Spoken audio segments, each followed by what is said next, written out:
Good evening, everybody. Welcome to the Chicago West Monroe office. My name is Joel Brock, and I'm super excited you all are here for Chai Supply. Year two. This is the second year we've done this conference. If you look around, we have some awesome attendance. So I want to just thank you all for registering and coming and being here today. We really want this to be super valuable for everybody that attends, whether you're an attendee, a sponsor, or whatnot. We hope this is a great evening for everybody. Quick idea on the logistics here. So registration and welcome is 5 to 5:30. There'll be people probably lingering in here through this presentation. A sponsor is open the entire time. So 5 to 8 p.m. There's a sponsor. You can see we have 8 or 9 different sponsors down here. I want to thank the sponsors. Please give them a round of applause for their time.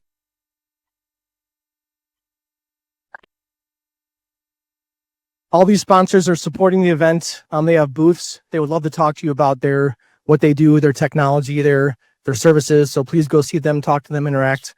They put a lot of time into this event as well to be here for everybody tonight. Right now we're in the keynote. So this is going to be AI in action, building the autonomous supply chain. We'll get into the speakers here in a second. This is scheduled for roughly 1 hour. So we'll probably go until about 6:40.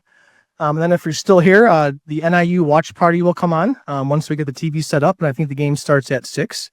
So for all the Huskies in the house, please stick around for that. Let's hear it for the Huskies.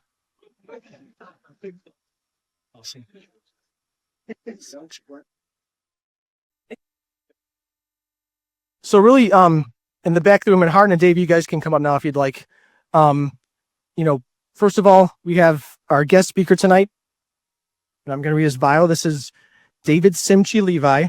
David is the William Barton Rogers Professor in Energy and Professor of Civil and Environmental Engineering and Engineering Systems at MIT.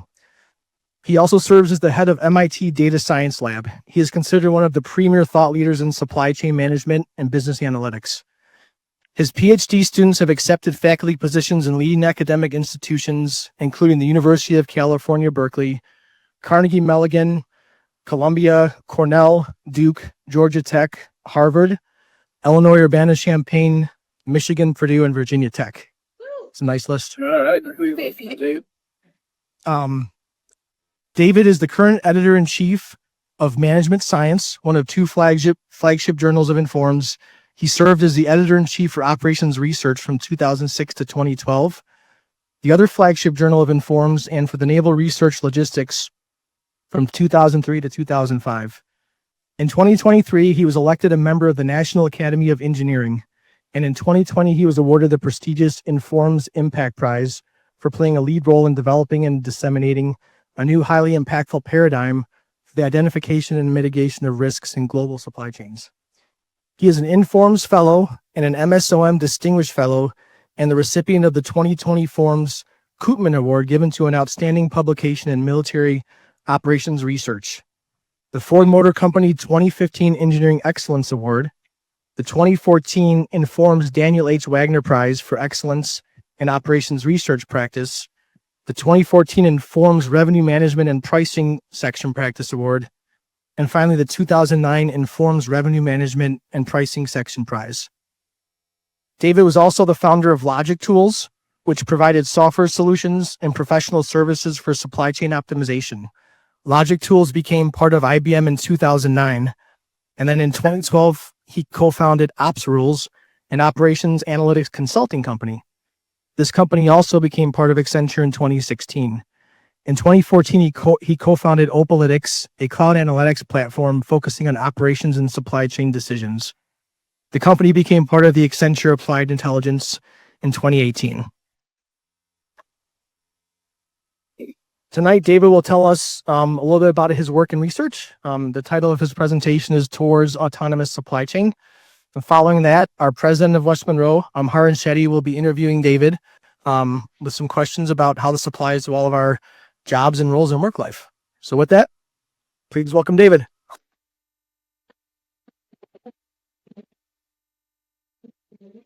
Welcome, everyone. Thank you for inviting me. I'm going to talk about supply chain digitization in general and the experience that we have had at the MIT Data Science Lab over the last 10 years focusing on transforming companies in multiple industries, from retail to high-tech to CPG, consumer packaged good manufacturing companies, all the way to industrial manufacturers and companies in the automotive industry. To start, it will be good to talk just briefly about challenges that companies face today.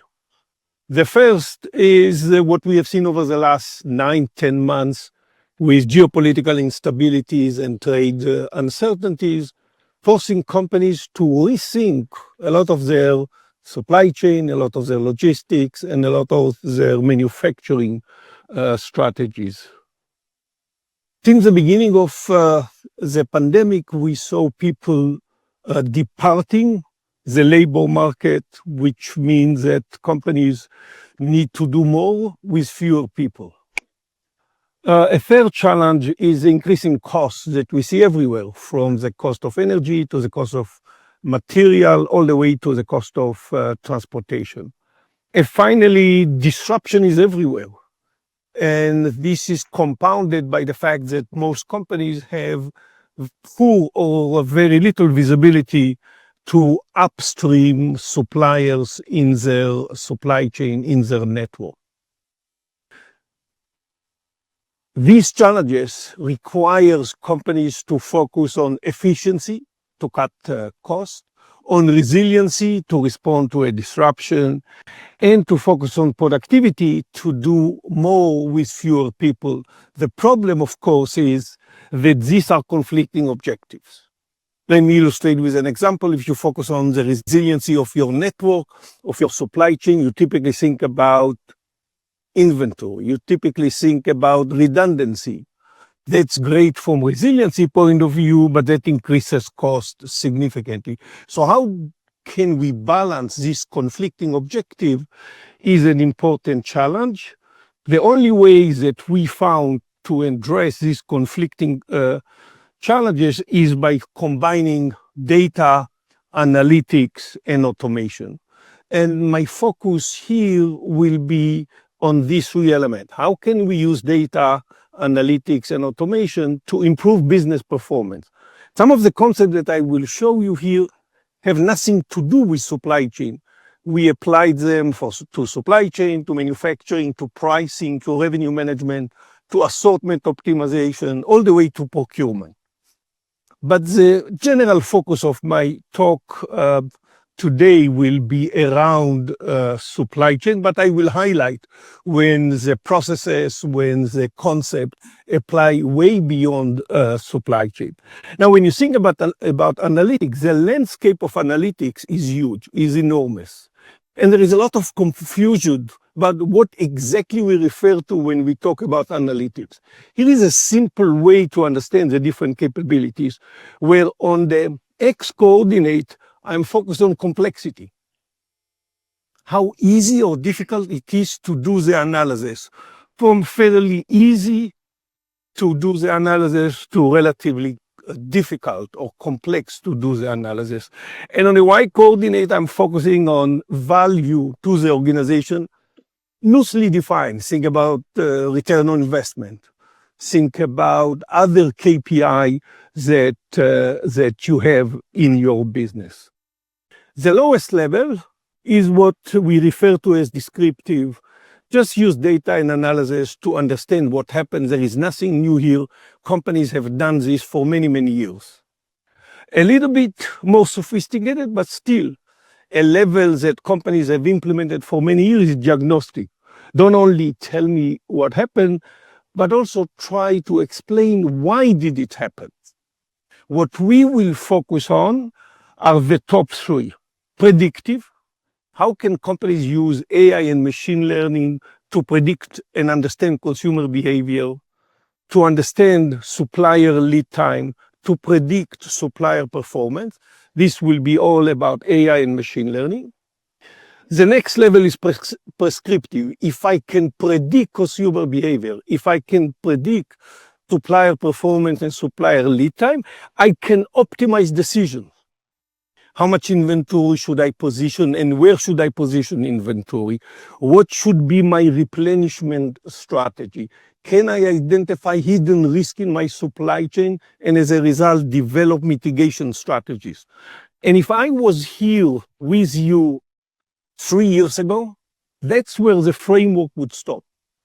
But over the last 2 years, we added a level of generative, using large language models to automate processes, to automate decision making. And that is very surprising. Why? Because large language models were developed to generate text that has the look and feel of text generated by human. I will show you here how we use that technology to automate decision-making processes. Does this make sense? So I'm going to focus on predictive, prescriptive, and generative to optimize and to automate decision across the entire supply chain. And then I will ask, okay, when you do that, what is the impact on bottom line? Focusing on a variety of KPI. So I'll transform this value coordinate into specific KPIs that companies, like many of the companies that are here, are focusing on.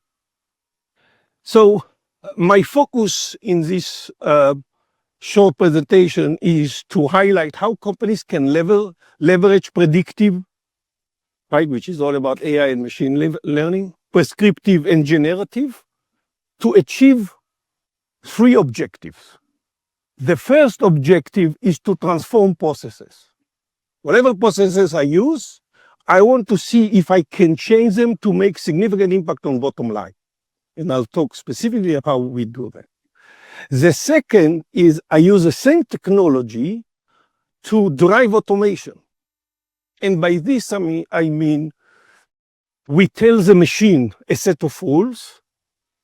If X happen, do Y. But if W happen, do U. Does this make sense? So we planners tell the machine what to do. And the last element that I will show you here is not only transforming processes and driving automation, but also how we enable autonomy, where we tell the machine nothing about what it needs to do. The machine is learning about what to do, and the machine decide what's the next step. Think about this like autonomous vehicles. We will see how much we can push the technology to generate autonomous supply chain. Does this make sense? These are the 3 levels that I'll focus on. And let's start with transforming processes. As I mentioned, my team at MIT started focusing on supply chain digitization since about 2017, when we started collaborating with a very large fashion retailer. As we implemented a few processes, we had an opportunity to collaborate with large CPG company, consumer packaged good manufacturing company, from their high tech, from their large industrial manufacturer, and finally an automotive manufacturing company. Of course, different companies, different challenges, different industries, different focus. But as we did the work, we realized that there are 4 key capabilities that cuts across all these industries and the different companies that we work with. What are the 4 key capabilities? The first one is replacing what people in industry call consensus forecast. What is consensus forecast? In consensus forecast, different functional areas generate their own forecast. Finance has a forecast, supply chain has a forecast, sales has a forecast, trade has another forecast, and then they come together in a consensus meeting to agree on a compromise. Not clear that this compromise correctly represents market demand. We change this process into a process that we refer to as unified view of demand, where we agree on the data. And we let the machine generate a single forecast that is used by different functional areas at different level of granularity. In CPG, for example, supply chain is using the forecast at the SKU week level combination for the next 80 weeks.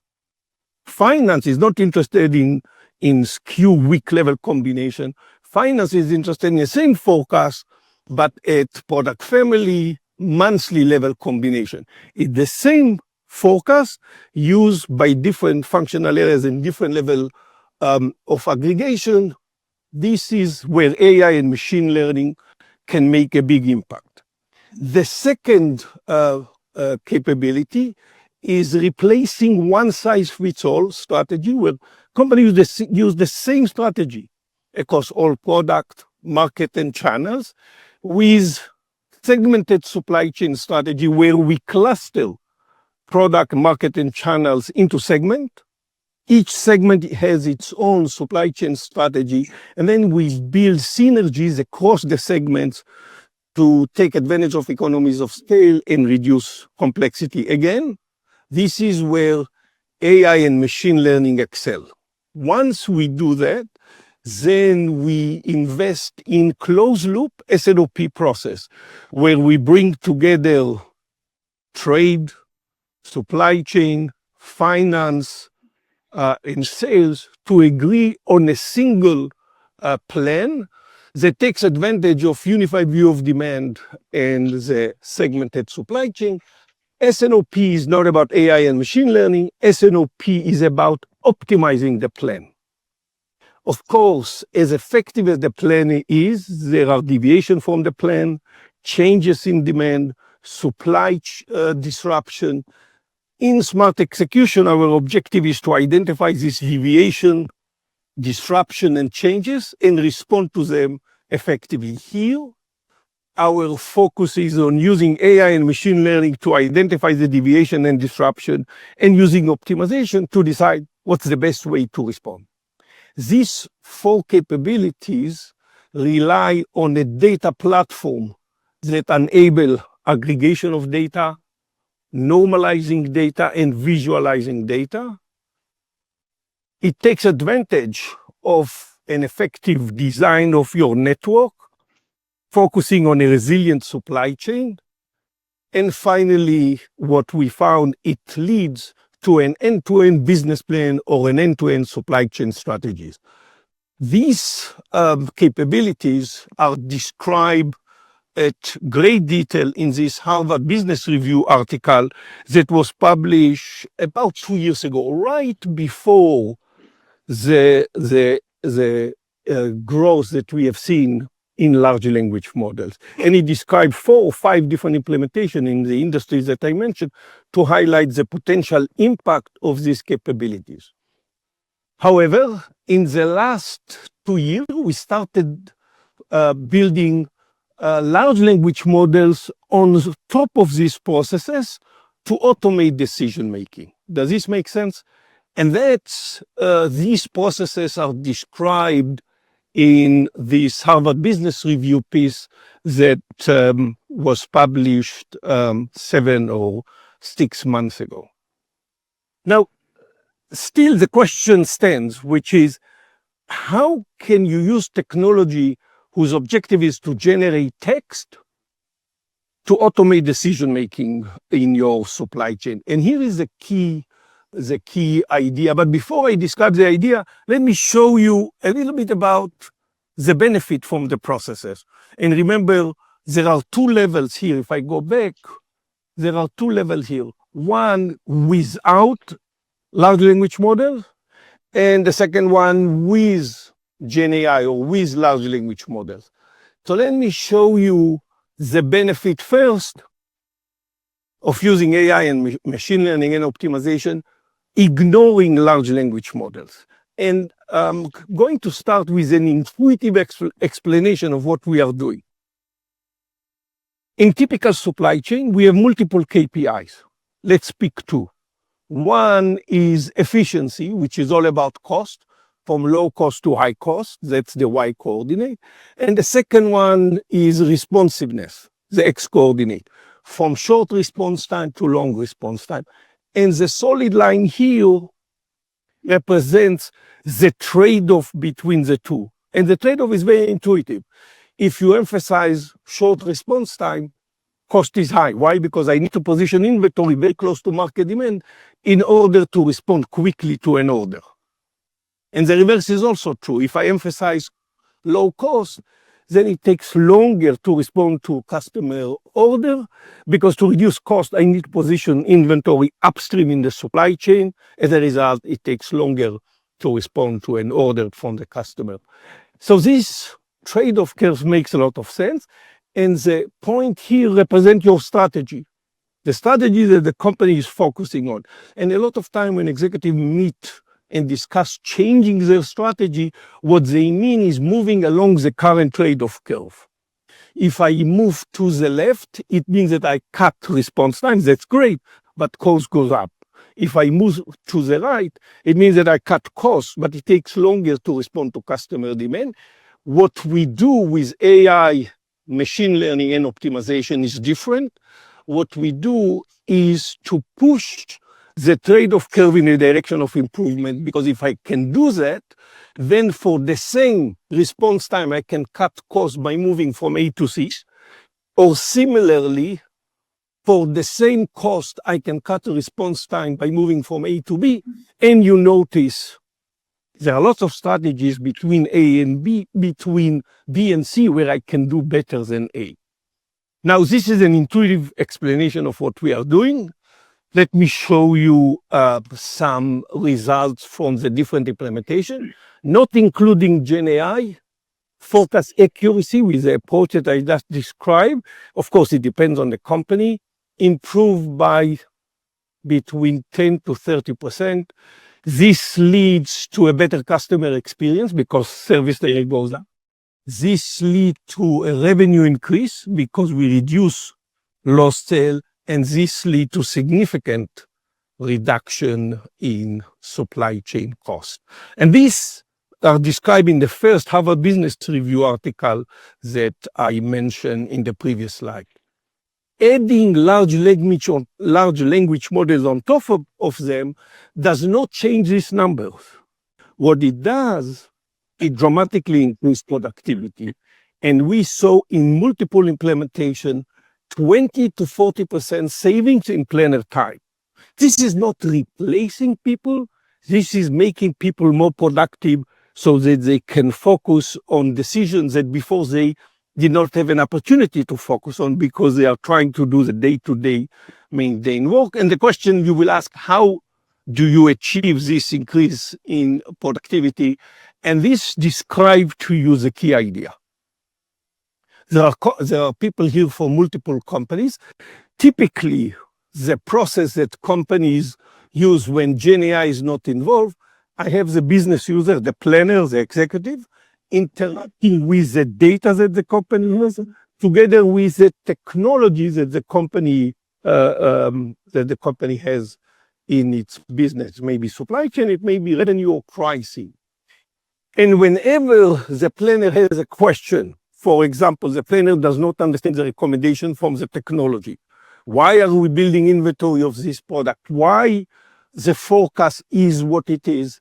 Typically, they connect either with the software vendor or with the data scientists and the data engineers, especially when there is a change in the business environment, when there is a new product introduction, you definitely need the data scientist, the data engineer, or the software vendor, which imply long planning cycle, which typically also imply, since planners do not understand the recommendation, they don't follow the recommendation by the technology. And so think about the organization where you are. Lots of time you see people just changing the recommendation and deciding what to do based on their experience and intuition. What we did in multiple implementation is to replace data scientists and data engineers by large language model. Large language model can translate. They can translate from English to Chinese and back. If we train the technology correctly, a large language model can translate from the language of the planner to the language of your technology. And I really don't care which technology you are using. When we implemented this framework in multiple companies, what we found, the planner is just asking in plain language, asking the technology specific questions that before they ask the data scientist. For example, hey, the planner asks, I don't understand. Why are we using supplier A to satisfy the demand for product B? LLM translates this into a business requirement. It tells the technology, tell me what happened if supplier A cannot satisfy the demand for product B. The technology is the same technology that you use. It runs with this additional requirement. It says, under this additional requirement, the best cost that I can generate is a cost of 2760. The large language model knows that if supplier A is able to serve demand for product B, the cost is much lower. It generates a statement that when supplier A is not used to satisfy the demand for product B, your cost is higher by 11%. What we found is that this leads to a much faster decision making. People trust the technology, and productivity increase in the range that I mentioned earlier. So let me take this abstract concept and show you a variety of case studies where this framework was used.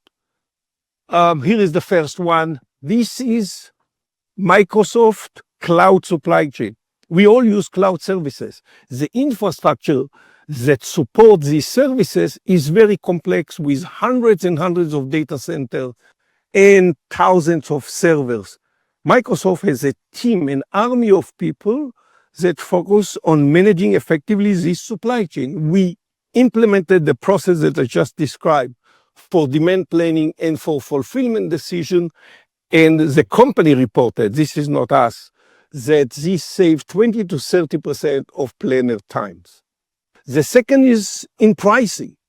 This company is Zalando. Zalando, if you search, is the largest online fashion retailer in Europe. Every day, these technologies that I described generate demand forecasts for 1.5 million styles, about 6 million SKUs, in 23 different countries, because they sell all over Europe. And then based on this forecast, generate pricing for each product. And the price that you will see, if you buy today the product in Spain, may be different than the price that you will see if you buy the product, for example, in France. And the company reported significant improvement in forecast accuracy. The third example is a procurement example in the automotive industry. This OEM, this automotive manufacturing company, has about 6,000 tier one suppliers. With each one of the suppliers, they have multiple contracts. No one on their team can be on top of the detail of each contract, but large language model can. And what they reported is when a procurement director is about to generate an order, for example, for pumps for 6,000 units, he or she runs this through the system, and the system identifies, hey, if you just increase the number of units by 10%, as an incentive built into the contract will kick in. The company reported millions of dollars in procurement savings. And the last example is a large brick and mortar retailer in Latin America using the same processes that I described to you here. The company reported units sold and profit margin increased by 6%. So that's the second level. Remember, the first level was all about changing processes, and I show you 4 capabilities. The second level is using LLM to automate some of the processes. And now I want to find out whether we can let the technology completely manage your supply chain. And the reason I was interested in this, because a lot of the big consulting companies suggest that fully autonomous supply chain are just around the corner or maybe here. And my question was, how close are we to this vision? To do that, what we did was to develop a test bed where we have a complex supply chain and we let people compete against the machine. Does this make sense? Now, you don't need to believe me. You can go to my website, data science lab at MIT, and you have access to the test bed. And you can try whatever policy you want to try. But let me tell you what we found with the test bed. And the test bed allow you to use any of the large language models that exist today. If you are familiar with the technology, from the one like Llama to GPT to the Chinese DeepSeek, all of them are available to be used on the testbed. And here is what we find.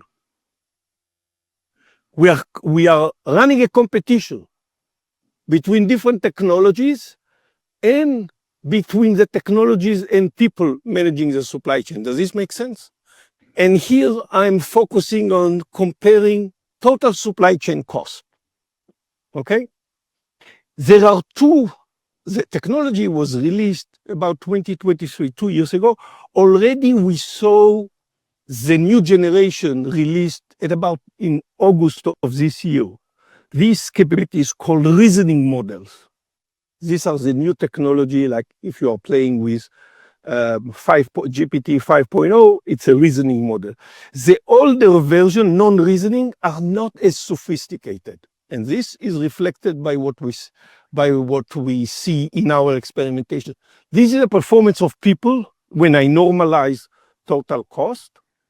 Non-reasoning, the old generation, the first generation of large language models perform poorly. They cannot manage anything, right? They just are not stable, the decisions are not effective, whereas the reasoning model beat people. If you take the non-reasoning, the first generation, and you add a layer of information that is shared across all the non-reasoning agents that run the supply chain, and when I say run the supply chain, it means forecasting, procurement, production, logistics, and distribution. If you add a layer of information, significant improvement in performance, beating human performance. Now you may ask, what about reasoning models? Again, I'm comparing reasoning models, the new generation that was released only in the last couple of months. You can see human performance.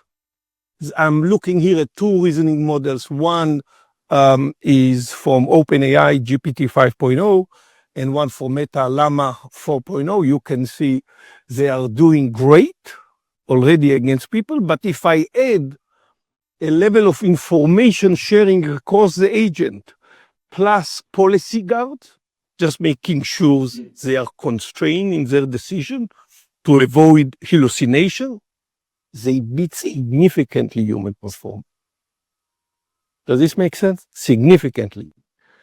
Let me close by saying what we learned from the testbed. And again, you can just go to our website and do the experimentation on your own. You don't need me for that. You will see that it matters which agent you are using. Does this make sense? Whether you are using reasoning or non-reasoning, whether you are using the Chinese DeepSeek that created a lot of noise, if you remember, about 12 months ago, turns out that for making decisions, DeepSeek performed very poorly, whereas Llama and OpenAI perform extremely well. The second thing is using guardrail is very important to avoid hallucination.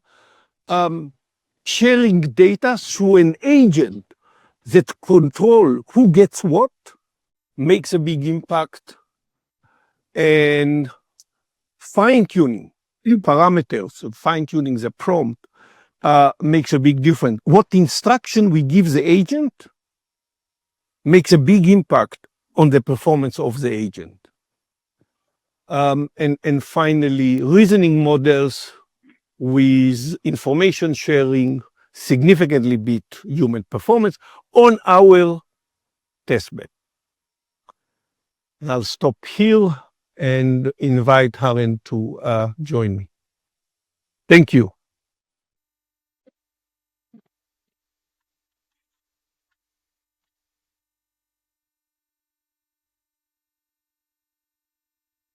Do you want to be seated for this one, David, or do you want to do it standing? Whatever you want. You're on a roll. I think you keep standing on this one. Um, Harin Shetty, I'm the president here at West Monroe. Thank you all. Thank you all for being here. Really kind of you to take your time and be here this evening as well. I've known David for 10 years now, right? So we worked together. I used to be at Accenture, right? And 10 years ago when ops rules came in, right? So I was a benefactor of that from my end with a large consumer goods client. And we've worked together for at multiple clients. And so David's a good friend, right? So we're going to finish this up, and somewhere we're going to have a bottle of wine, David and I. Um, so David, as you're looking at this, you talked here about total supply chain costs. It's nearing double digits now as a percentage of GDP overall. Is there a new norm? Is there a new normal? Is there a new baseline with where we're at? Or is this constant challenges we're having here with geopolitical issues? We talk about tariffs, we talk about shortages with labor skilling, we talk about commodity costs in terms of the up. And we got a consumer like me who wants it all now and we want it now, right? So how do we manage this in terms of the new normal, or is there a new normal? So in our experience, the new norms that we see has two parts. First, it includes the challenges. Geopolitical uncertainty, significantly increasing costs, like constant disruptions that we see in the market. Think about what happened since the beginning of the pandemic. With the pandemic, the attack in the Red Sea, the war in Ukraine, weather conditions. This is just one after another. And of course, with people departing the labor market. So these are all challenges that require, as I mentioned earlier, to focus on resiliency, to focus on efficiency, to focus on productivity. But the problem is that they compete against each other. And the good news is that data and analytics is now at a level where we can take advantage of them to address some of these challenges. And in my opinion, most companies who started taking advantage of data and analytics, in my experience, they reported significant impact, but there are barriers to success. So hopefully we'll talk a little bit about some of the barriers to success that companies have. But to me, the new norm has two parts, the challenges and the opportunity. And David, you talked about data, right? So for a lot of us supply chain practitioners, we grew up around the bullwhip effect. So we were taught theory of constraints. We knew what a constant was, a variable was. So we knew if lead time is a constant, what do I do with service levels? And how do I get into inventory planning techniques? In the new world of AI, where we're going to, is AI going to amplify this issue in terms of where we are with the bullwhip? Or is it going to be the new panacea or the remedy? And the reason I also ask is you brought up data. And for a lot of us folks over here and with clients that we work with, within our four walls, we're able to control what happens to the data sets. Outside of the four walls, as we all know, it's out there. It's a completely new horizon. How do we keep these two asynchronous areas in sync? Beautiful. You mentioned the bullwhip. Let me, with a show of hands, how many, and maybe everybody, how many here are familiar with the bullwhip effect? Not so many. So let me set my answer by explaining first what is the bullwhip that Harin is so concerned with, which is a really an important challenge that most companies face. So if you look, I can take advantage of. Oh, sure, we did not plan for this. No, we did not. This is all right. Most companies, of course, have multiple stages from retail to distribution center, local distribution centers, central distribution centers, all the way perhaps to manufacturing facilities and suppliers. So if you plot the following, oops, that's not going to work. Maybe this one. It's good. If you plot on this graph time on the x coordinate and order quantities on the y coordinate, and you start by saying, tell me a little bit about customer demand, about consumption. When you look at consumption, clearly there is seasonality, there is trend, but it will look relatively flat, maybe some variability, maybe some seasonality, maybe some trend. But then when you look at retailer orders for the same product over the same period of time, so we are looking at the same product over the same period of time, you will see something different. You will see something like that. Much higher volatility. And when you look at distributor order, remember the distributor is responding to retailer order, you will see even higher volatility in the supply chain. And finally, if you look at the production plan, enormous volatility. We started with demand that is relatively flat, and we ended up with enormous volatility in the supply chain. And one basic rule in supply chain, as Aren is indicating, volatility degrades the performance of your business. I don't care which business you're in. The more volatility you have, the poorer the performance of your business. For example, you will need more inventory, which implies more cost. So the question that Aren is asking is really at the heart of some of the strategies that I discussed. And the question is, can AI help address some of these challenges? And the answer is, depending on how you apply it. Remember in the autonomous supply chains that I described? So when we run the competition between people running the supply chain and large language model running the supply chain, people running the supply chain, we saw enormous increase in volatility, huge impact of the bullwhip effect. The bullwhip effect with large language model did not disappear, but it was contained to a lower level. Does this make sense? So depending on how we use it, but it has an opportunity. Why? Because what drives the increase in volatility is my ability to generate a demand forecast, my ability to share information across different stages in the supply chain. If I can share information, if I can predict better, I can reduce, I cannot eliminate, but I can reduce the impact of the bullwhip effect. And what's the override from a human oversight with this? So when do I come over the LLM that you articulated earlier on? And when would I override it? Are there certain parameters that we should be thinking about? Are there certain prompts that we should be thinking about, both within a reasoning and non-reasoning model? So that's really part of the challenge. And if I need to identify barriers to success, right? What you describe is one. I'll come back to that. And the second one related to that is data quality. How many of you? Let me ask with a show of hand. How many of you deal with challenges associated with data quality in your business? Right? Look at this. Right? Okay.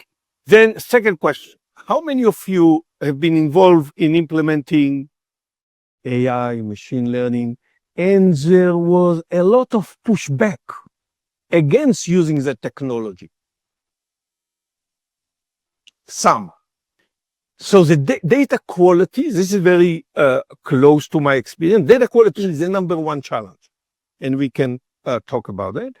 But then integrating human with AI is the second challenge.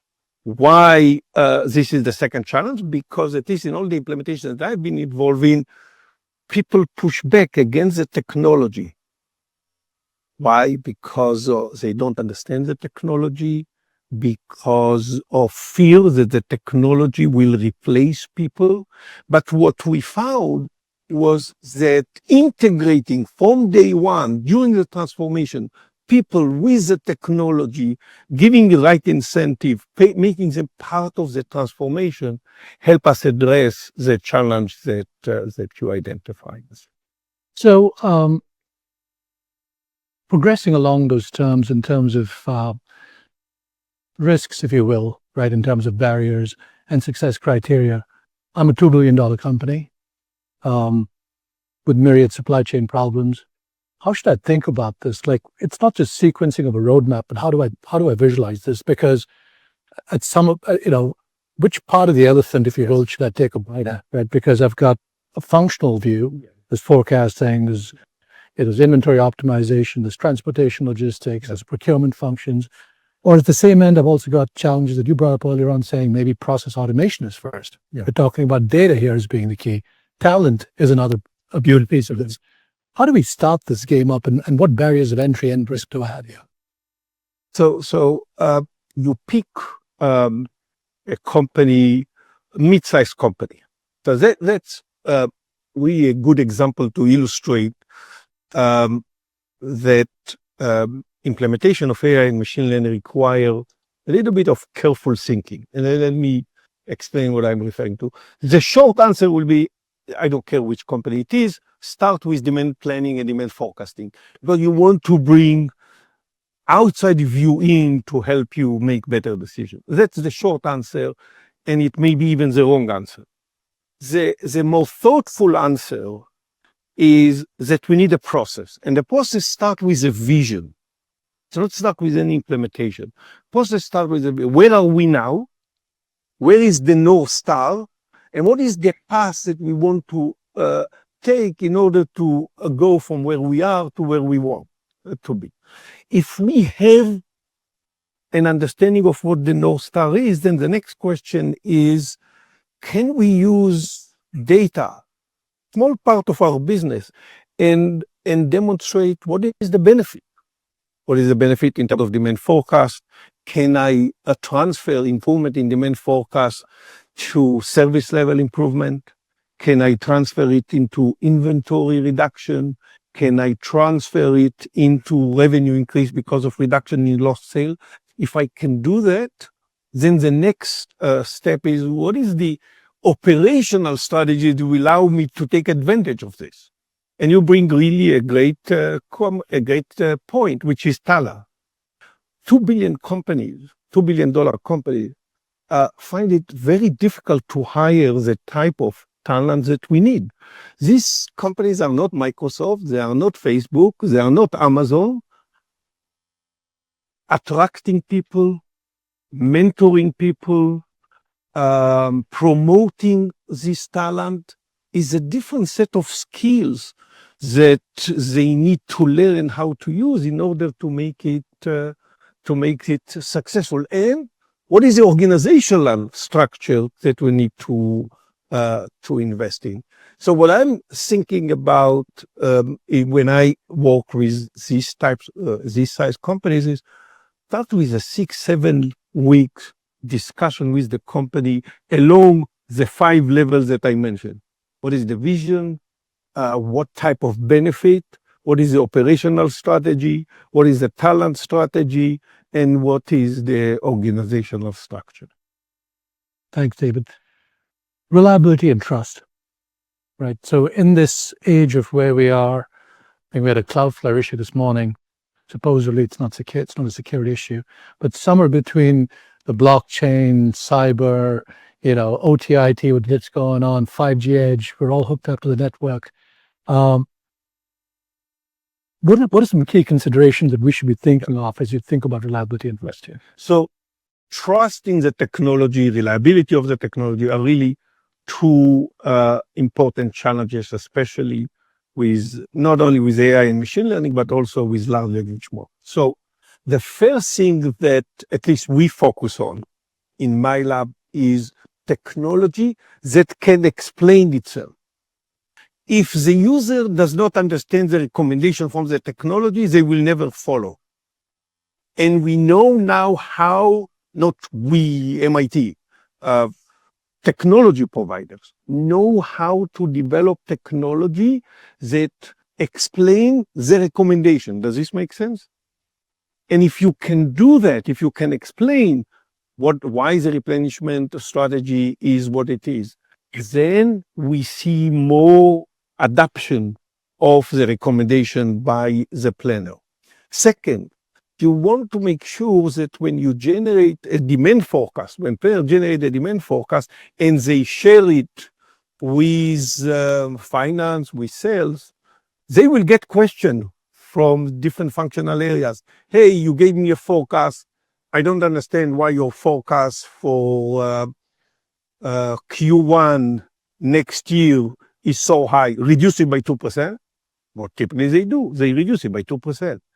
Somebody else will say, hey, you gave me a forecast for January of next year. You just gave me the forecast for January of next year, and it is different than the forecast you gave me a month ago for January of next year. If you cannot explain why, nobody will use the forecast. There will be a manual override.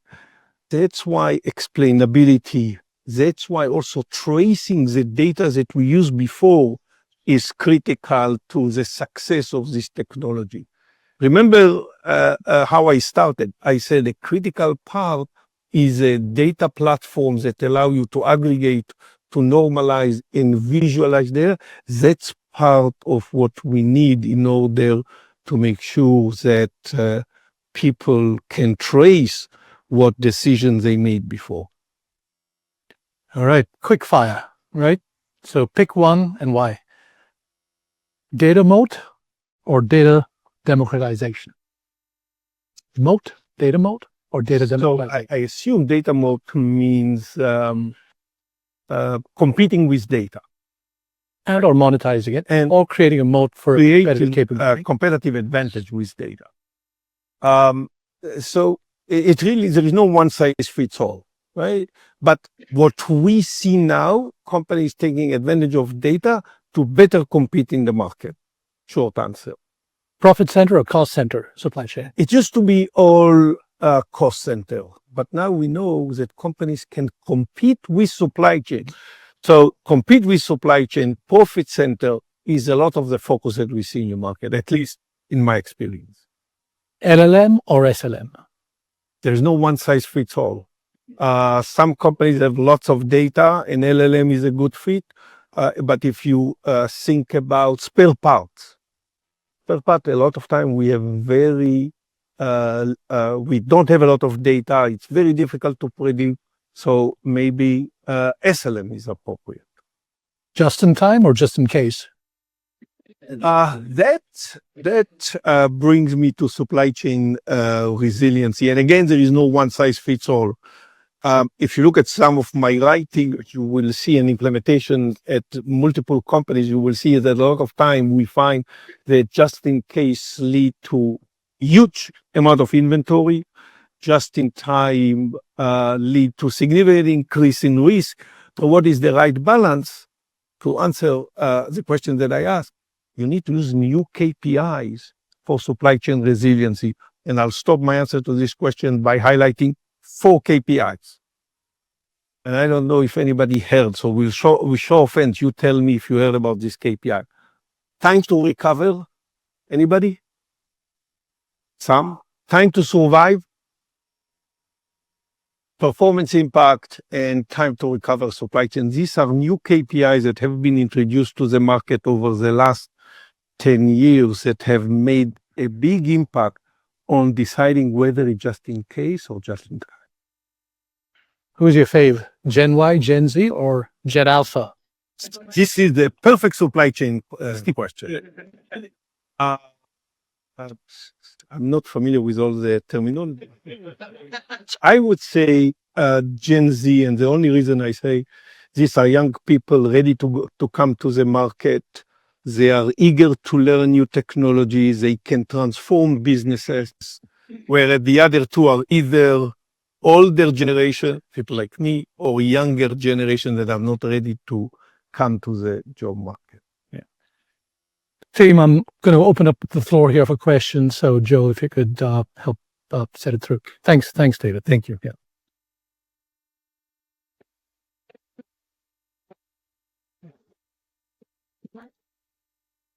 We have about 5 minutes if anybody in the audience has any questions. So you ask. We have a couple of microphones here as well. Complaints? Comments? Yes. I think you could just. I will make it. So I was curious in terms of your thoughts in terms of a company like your $2 billion company that you mentioned, hypothetical. They have to work with a lot of different technology companies and vendors and partners of all different types. But if you look at it from a technology standpoint, how can they best utilize the capabilities and speed and alleviate some of the complexity of having to work with very large companies that are helping them on their supply chain journey and deal with it right now? It's hard to answer a question like that, thinking about a hypothetical company. But I would say building a data platform is completely independent of all the technologies that they are using. This is a must. And especially if they use multiple platforms, multiple technologies, I want a data platform that bring data from multiple sources. Or maybe they are using Canaxis, or maybe they use O9, or maybe they use SAP or Oracle or some other ERP system. We need to bring all this data into one platform that can be applied by AI, machine learning, optimization, and Gen AI. So if I need to think about the starting point, especially with multiple technologies that are used for different decisions, somehow building a data lake that creates the data layer that can be used by different technology, making sure the data is consistent, that is accurate, that it's timing, is something that I would be focusing on.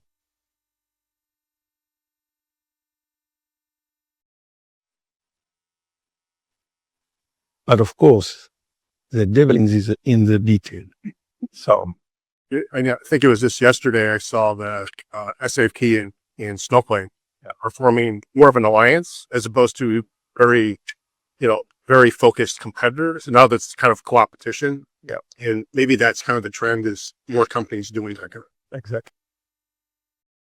By the way, it used to be the case 20, 30 years ago. If you remember, you're my age, you remember SAP and I2.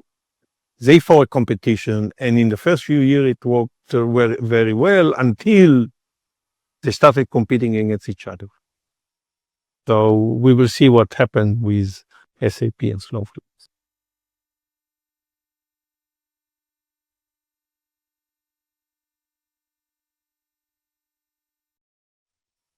So maybe I'll ask a question. How many of you, with a show of hands, started using large language models to help you with business decisions? And in what areas? So let me okay. You tell me.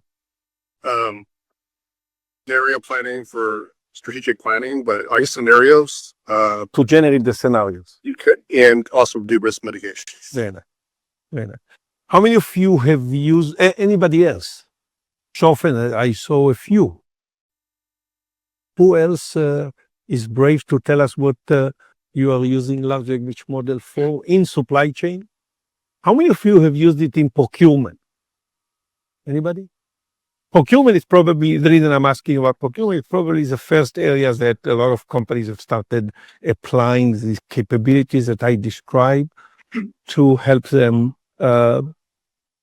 generate contract, identify incentives within the contract, and so forth and so on. That's a very popular area. Scenario planning is also what we see.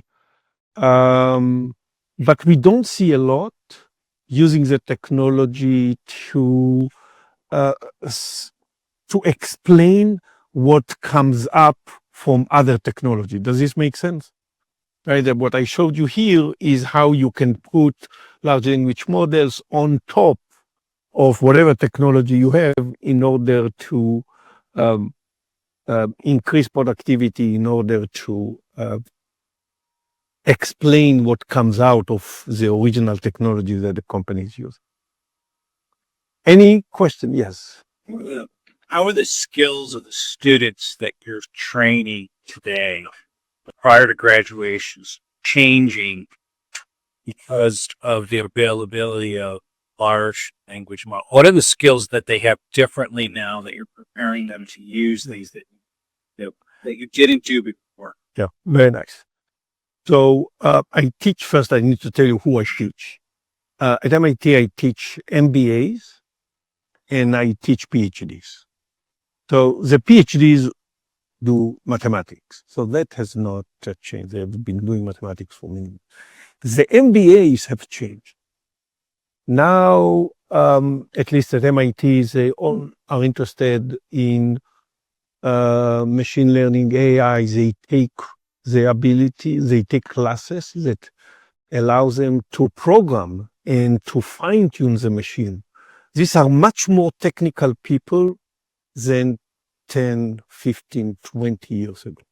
There is a lot, the courses that I teach that were highly unpopular 10 years ago are now fully loaded. But it's not only me, it's my colleagues as well. Everybody focusing on analytics and decision making is getting a lot of interest in MBAs. In PhDs, it always was like that. I think that's why when Harin was asking me about which one I prefer, I was talking about Gen Z, because these are the people that are willing to learn, are eager to transform, and are ready to make a change.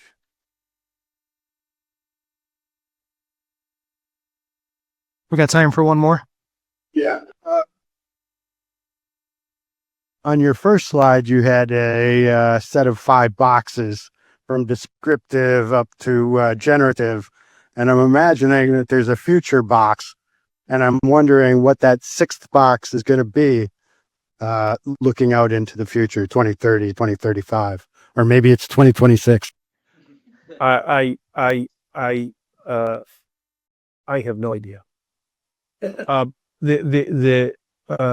What I showed here is how we evolve over the last couple of years, and over the last 5 months, building the test beds that allow autonomous supply chain is where we see the opportunity. So if I just need to predict for the next 2 years, I don't know, I suspect that there will be a lot of focus on multi-agents managing complex processes. Does this make sense?